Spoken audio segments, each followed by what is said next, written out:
Hello friend, स्वागत है आपका अपने चैनल लास्ट क्लास में। रोज सुबह 5:30 बजे टॉपर सीरीज शुरू कर दिया गया है और हमारा टारगेट है फाइनल बोर्ड परीक्षा में 480 प्लस नंबर लाना।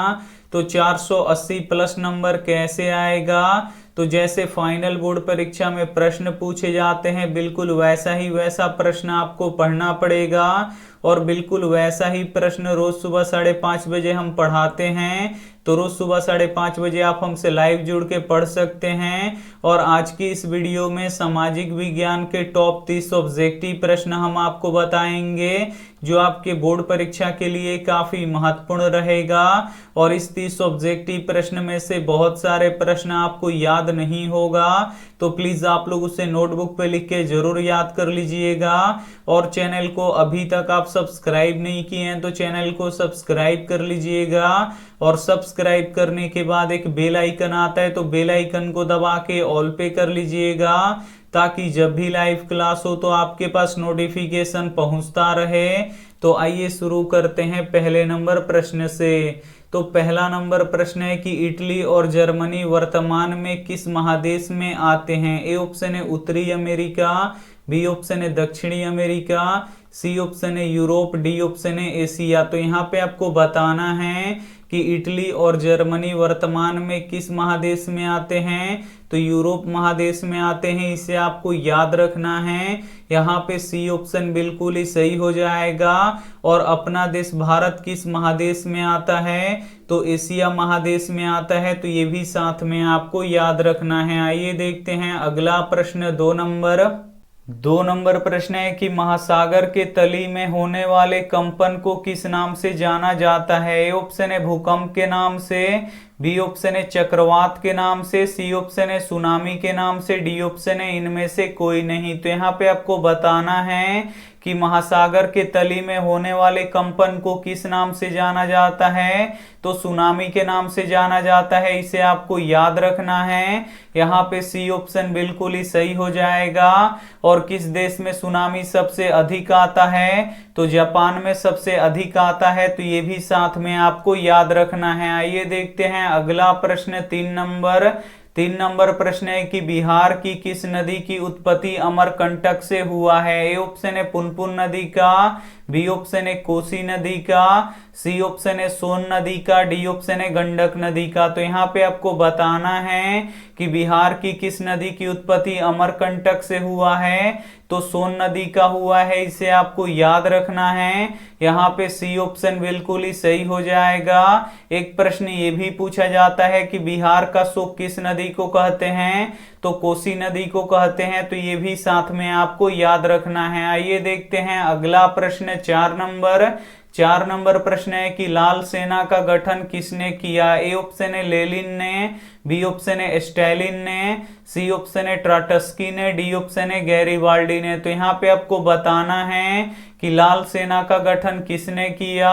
तो ट्राटस्की ने किया, इसे आपको याद रखना है। यहाँ पे सी ऑप्शन बिल्कुल ही सही हो जाएगा। आइए देखते हैं अगला प्रश्न।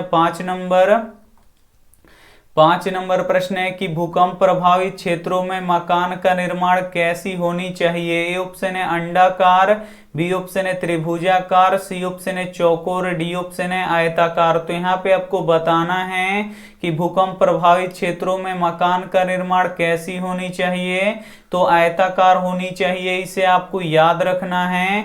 यहाँ पे डी ऑप्शन बिल्कुल ही सही हो जाएगा। काफी महत्वपूर्ण 30 ऑब्जेक्टिव प्रश्न हम आपको बताएंगे जो आपके बोर्ड परीक्षा के लिए काफी महत्वपूर्ण रहेगा। तो एक भी प्रश्न आप लोग स्किप मत कीजिएगा। वीडियो को प्लीज आप लोग शुरू से लेके अंत तक देखिएगा। और वीडियो को अभी तक आप लाइक नहीं किए हैं तो प्लीज आप लोग वीडियो को लाइक कर दीजिएगा। और अभी तक आप हमारे व्हाट्सएप ग्रुप में नहीं जुड़े हैं तो जुड़ जाइए। ये हमारा व्हाट्सएप नंबर है, सिर्फ आपको बोल देना है कि सर हमें ग्रुप में जोड़ दीजिए, तो हम आपको ग्रुप में जोड़ देंगे। आइए देखते हैं अगला प्रश्न।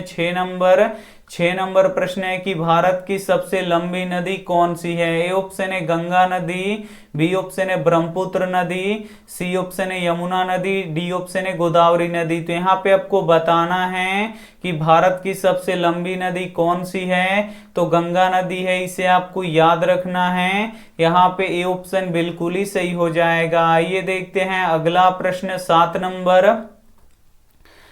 नंबर प्रश्न है कि सबसे अधिक आबादी वाला जिला कौन सा है? ए ऑप्शन है गोपालगंज, बी ऑप्शन है सिवान, सी ऑप्शन है पटना, डी ऑप्शन है शिवहर। तो यहाँ पे आपको बताना है कि सबसे अधिक आबादी वाला जिला कौन सा है। तो पटना जिला है, इसे आपको याद रखना है। यहाँ पे सी ऑप्शन बिल्कुल ही सही हो जाएगा। एक प्रश्न ये भी पूछा जाता है कि बिहार के किस जिले की प्रति व्यक्ति आय अधिक है? तो पटना जिला की प्रति व्यक्ति आय अधिक है। तो ये भी साथ में आपको याद रखना है। आइए देखते हैं अगला प्रश्न 8 नंबर प्रश्न है कि बुर्बो राजवंश का शासन किस देश में था? ए ऑप्शन है रूस में, बी ऑप्शन है इंग्लैंड में, सी ऑप्शन है फ्रांस में, डी ऑप्शन है अमेरिका में। तो यहाँ पे आपको बताना है कि बुर्बो राजवंश का शासन किस देश में था। तो फ्रांस देश में था, इसे आपको याद रखना है। यहाँ पे सी ऑप्शन बिल्कुल ही सही हो जाएगा। आइए देखते हैं अगला प्रश्न 9 नंबर प्रश्न है कि इनमें से कौन भूस्खलन से अधिक प्रभावित है? ए ऑप्शन है कश्मीर और उत्तराखंड, बी ऑप्शन है उड़ीसा और आंध्र प्रदेश, सी ऑप्शन है झारखंड, डी ऑप्शन है मध्य प्रदेश। तो यहाँ पे आपको बताना है कि इनमें से कौन भूस्खलन से अधिक प्रभावित है। तो कश्मीर और उत्तराखंड है, इसे आपको याद रखना है। यहाँ पे ए ऑप्शन बिल्कुल ही सही हो जाएगा। और भूस्खलन कैसी आपदा है? तो ये प्राकृतिक आपदा है। तो ये भी साथ में आपको याद रखना है। आइए देखते हैं अगला प्रश्न 10 नंबर प्रश्न है कि किस देश की सीमा बिहार से जुड़ी है? ए ऑप्शन है नेपाल की, बी ऑप्शन है भूटान की, सी ऑप्शन है बांग्लादेश की, डी ऑप्शन है चीन की। तो यहाँ पे आपको बताना है कि किस देश की सीमा बिहार से जुड़ी है। तो नेपाल की सीमा बिहार से जुड़ी है, इसे आपको याद रखना है। यहाँ पे ए ऑप्शन बिल्कुल ही सही हो जाएगा। आइए देखते हैं अगला प्रश्न 11 नंबर प्रश्न है कि बिहार में कितने जिले हैं? ए ऑप्शन है 32, बी ऑप्शन है 34, सी ऑप्शन है 36, डी ऑप्शन है 38। तो यहाँ पे आपको बताना है कि बिहार में कितने जिले हैं। तो बिहार में 38 जिले हैं, इसे आपको याद रखना है। यहाँ पे डी ऑप्शन बिल्कुल ही सही हो जाएगा। आइए देखते हैं अगला प्रश्न 12 नंबर प्रश्न है कि बोल्शेविक क्रांति का नेतृत्व किसने किया? ए ऑप्शन है लेनिन ने, बी ऑप्शन है स्टालिन ने, सी ऑप्शन है मार्क्स ने, डी ऑप्शन है गैरीबाल्डी ने। तो यहाँ पे आपको बताना है कि बोल्शेविक क्रांति का नेतृत्व किसने किया।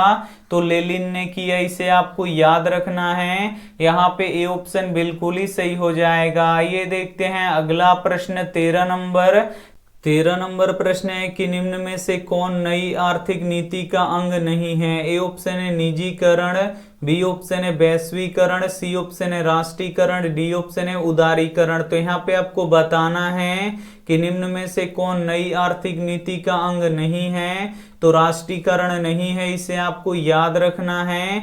यहाँ पे सी ऑप्शन बिल्कुल ही सही हो जाएगा। और नई आर्थिक नीति के कौन कौन से अंग हैं? तो निजीकरण है, वैश्वीकरण है, उदारीकरण है। तो इसे भी साथ में आपको याद रखना है। आइए देखते हैं अगला प्रश्न 14 नंबर प्रश्न है कि स्वर्णिम चतुर्भुज का संबंध है। ए ऑप्शन है रेलवे से, बी ऑप्शन है सड़क मार्ग से, सी ऑप्शन है जल मार्ग से, डी ऑप्शन है वायु मार्ग से। तो यहाँ पे आपको बताना है कि स्वर्णिम चतुर्भुज का संबंध है। तो इसका संबंध किससे है? तो इसका संबंध सड़क मार्ग से है, इसे आपको याद रखना है। यहाँ पे बी ऑप्शन बिल्कुल ही सही हो जाएगा। काफी महत्वपूर्ण 30 ऑब्जेक्टिव प्रश्न हम आपको बताएंगे जो आपके बोर्ड परीक्षा के लिए काफी महत्वपूर्ण रहेगा। तो एक भी प्रश्न आप लोग स्किप मत कीजिएगा। वीडियो को प्लीज आप लोग शुरू से लेके अंत तक देखिएगा। और वीडियो को अभी तक आप लाइक नहीं किए हैं तो प्लीज आप लोग वीडियो को लाइक भी कर दीजिएगा। आइए देखते हैं अगला प्रश्न 15 नंबर प्रश्न है कि दुनिया के मजदूर एक हो यह नारा किसने दिया? ए ऑप्शन है कार्ल मार्क्स ने, बी ऑप्शन है स्टालिन ने, सी ऑप्शन है लेनिन ने, डी ऑप्शन है मेजनी ने। तो यहाँ पे आपको बताना है कि दुनिया के मजदूर एक हो यह नारा किसने दिया, तो कार्ल मार्क्स ने दिया। इसे आपको याद रखना है। यहाँ पे ए ऑप्शन बिल्कुल ही सही हो जाएगा। ये देखते हैं अगला प्रश्न 16 नंबर प्रश्न है कि वैश्वीकरण का मुख्य कितने अंग होता है। ए ऑप्शन है 2, बी ऑप्शन है 3, सी ऑप्शन है 4, डी ऑप्शन है 1। तो यहाँ पे आपको बताना है कि वैश्वीकरण का मुख्य कितने अंग होते हैं। तो वैश्वीकरण के 4 अंग होते हैं, इसे आपको याद रखना है। यहाँ पे सी ऑप्शन बिल्कुल ही सही हो जाएगा। ये देखते हैं अगला प्रश्न 17 नंबर प्रश्न है कि पटना में गोलघर किस उद्देश्य से बनाया गया था। ए ऑप्शन है सैनिक रखने के लिए, बी ऑप्शन है अस्त्र शस्त्र रखने के लिए, सी ऑप्शन है अनाज रखने के लिए, डी ऑप्शन है पूजा करने के लिए। तो यहाँ पे आपको बताना है कि पटना में गोलघर किस उद्देश्य से बनाया गया था। तो अनाज रखने के लिए बनाया गया था, इसे आपको याद रखना है। यहाँ पे सी ऑप्शन बिल्कुल ही सही हो जाएगा। और पटना में गोलघर कब बना था, तो 1786 ईस्वी में बना था। तो ये भी साथ में आपको याद रखना है। आइए देखते हैं अगला प्रश्न 18 नंबर प्रश्न है कि हनोई समझौता किसके बीच हुआ था। ए ऑप्शन है भारत और पाकिस्तान के बीच, बी ऑप्शन है फ्रांस और वियतनाम के बीच, सी ऑप्शन है चीन और लाओस के बीच, डी ऑप्शन है इनमें से कोई नहीं। तो यहाँ पे आपको बताना है कि हनोई समझौता किनके बीच हुआ था, तो फ्रांस और वियतनाम के बीच में हुआ था। इसे आपको याद रखना है। यहाँ पे बी ऑप्शन बिल्कुल ही सही हो जाएगा। और हनोई समझौता कब हुआ था, तो 1946 में हुआ था। तो ये भी साथ में आपको याद रखना है। आइए देखते हैं अगला प्रश्न 19 नंबर प्रश्न है कि भारत की परिवहन सेवाओं में कौन सर्वाधिक महत्वपूर्ण है। ए ऑप्शन है सड़कें, बी ऑप्शन है रेलवे, सी ऑप्शन है जहाज, डी ऑप्शन है इनमें से कोई नहीं। तो यहाँ पे आपको बताना है कि भारत की परिवहन सेवाओं में कौन सर्वाधिक महत्वपूर्ण है। तो रेलवे सर्वाधिक महत्वपूर्ण है, इसे आपको याद रखना है। यहाँ पे बी ऑप्शन बिल्कुल ही सही हो जाएगा। आइए देखते हैं अगला प्रश्न 20 नंबर प्रश्न है कि बंगाल का विभाजन कब हुआ। ए ऑप्शन है 1855 में, बी ऑप्शन है 1857 में, सी ऑप्शन है 1905 में, डी ऑप्शन है 1911 में। तो यहाँ पे आपको बताना है कि बंगाल का विभाजन कब हुआ। तो बंगाल का विभाजन 1905 में हुआ, इसे आपको याद रखना है। यहाँ पे सी ऑप्शन बिल्कुल ही सही हो जाएगा। और बंगाल का विभाजन किसने किया, तो लॉर्ड कर्जन ने किया। तो ये भी साथ में आपको याद रखना है। आइए देखते हैं अगला प्रश्न 21 नंबर प्रश्न है कि भारतीय राष्ट्रीय कांग्रेस की स्थापना किसने किया। ए ऑप्शन है ए.ओ. ह्यूम ने, बी ऑप्शन है व्योमेश चंद्र बनर्जी ने, सी ऑप्शन है बदरुद्दीन तैयब जी ने, डी ऑप्शन है एनी बेसेंट ने। तो यहाँ पे आपको बताना है कि भारतीय राष्ट्रीय कांग्रेस की स्थापना किसने किया, तो ए.ओ. ह्यूम ने किया। इसे आपको याद रखना है। यहाँ पे ए ऑप्शन बिल्कुल ही सही हो जाएगा। और भारतीय राष्ट्रीय कांग्रेस की स्थापना कब हुआ, तो 1885 में हुआ। तो ये भी साथ में आपको याद रखना है। और भारतीय राष्ट्रीय कांग्रेस के पहले अध्यक्ष कौन थे, तो व्योमेश चंद्र बनर्जी थे। तो ये भी साथ में आपको याद रखना है। और भारतीय राष्ट्रीय कांग्रेस के पहले मुस्लिम अध्यक्ष कौन थे, तो बदरुद्दीन तैयब जी थे। तो ये भी साथ में आपको याद रखना है।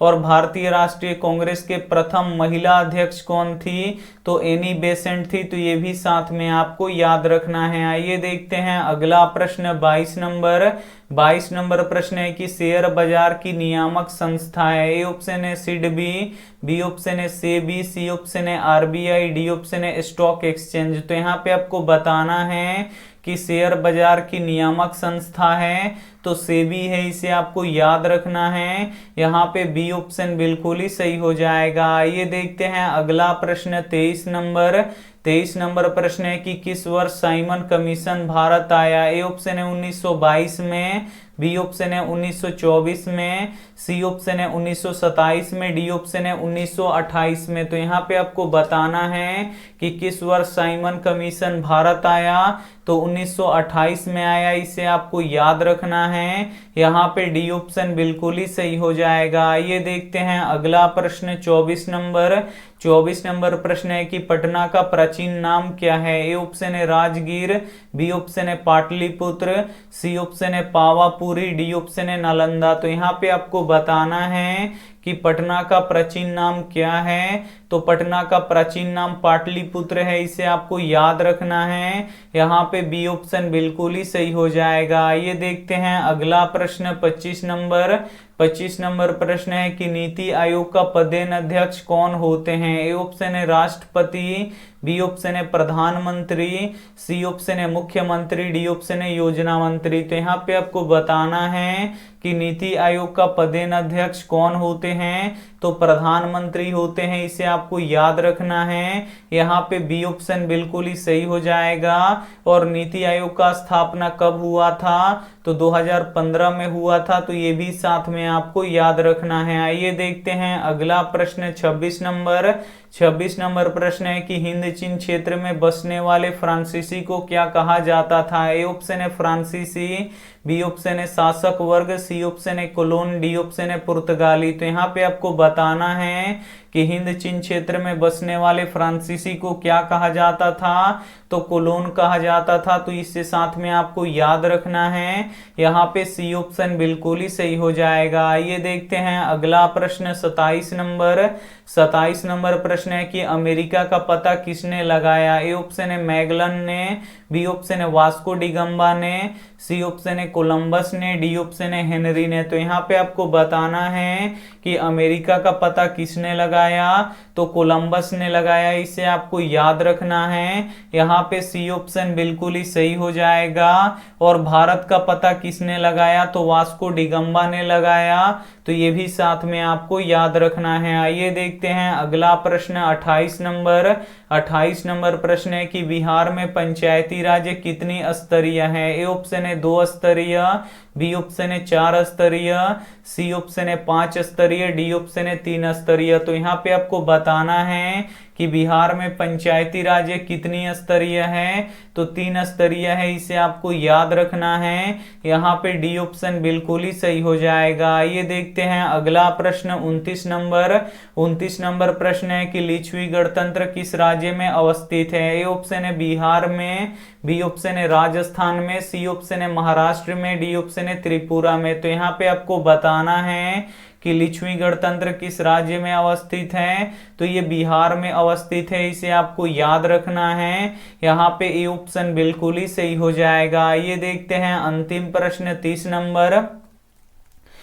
नंबर प्रश्न है कि गार्डन सिटी का अवधारणा किसने विकसित किया था। ए ऑप्शन है एविजेनर हावर्ड ने, बी ऑप्शन है विलियम ने, सी ऑप्शन है नेपोलियन ने, डी ऑप्शन है हॉसमन ने। तो यहाँ पे आपको बताना है कि गार्डन सिटी का अवधारणा किसने विकसित किया था। तो एविजेनर हावर्ड ने किया था, इसे आपको याद रखना है। यहाँ पे ए ऑप्शन बिल्कुल ही सही हो जाएगा। काफी महत्वपूर्ण 30 ऑब्जेक्टिव प्रश्न हम आपको बता चुके हैं और इसमें से आपको बहुत सारे प्रश्न याद नहीं होंगे। तो प्लीज आप लोग उन प्रश्नों को लिख के नोटबुक पे उसको याद कर लीजिए और उसका आप लोग टाइम टू टाइम रिवीजन कीजिए ताकि वो प्रश्न आपको हमेशा के लिए याद हो जाए। और वीडियो को अभी तक आप लाइक नहीं किए हैं तो प्लीज आप लोग वीडियो को लाइक कर दीजिएगा। और आइए देखते हैं यहाँ पे होमवर्क प्रश्न, इसका जवाब आपको कमेंट बॉक्स में देना है कि बिहार में संपूर्ण क्रांति का नेतृत्व किसने किया। ए ऑप्शन है मोरारजी देसाई ने, बी ऑप्शन है नीतीश कुमार ने, सी ऑप्शन है इंदिरा गांधी ने, डी ऑप्शन है जयप्रकाश नारायण ने। तो यहाँ पे आपको बताना है कि बिहार में संपूर्ण क्रांति का नेतृत्व किसने किया। तो जो भी ऑप्शन आपको सही लगे वो आप हमें कमेंट करके जरूर बताइएगा। और वीडियो को अभी तक आप लाइक नहीं किए हैं तो प्लीज आप लोग वीडियो को लाइक कीजिएगा, अपने दोस्तों के पास इस वीडियो को जरूर शेयर कीजिएगा। और चैनल को अभी तक आप सब्सक्राइब नहीं किए हैं तो चैनल को सब्सक्राइब करके साथ में बेल आइकन को ऑल पे दबा लीजिएगा ताकि जब भी लाइव क्लास हो तो आपके पास नोटिफिकेशन पहुंचता रहे। Thank you for watching. मिलते हैं अगली वीडियो में, तब तक अपना ध्यान रखिए, मन लगा के पढ़ाई कीजिए। Take care and bye.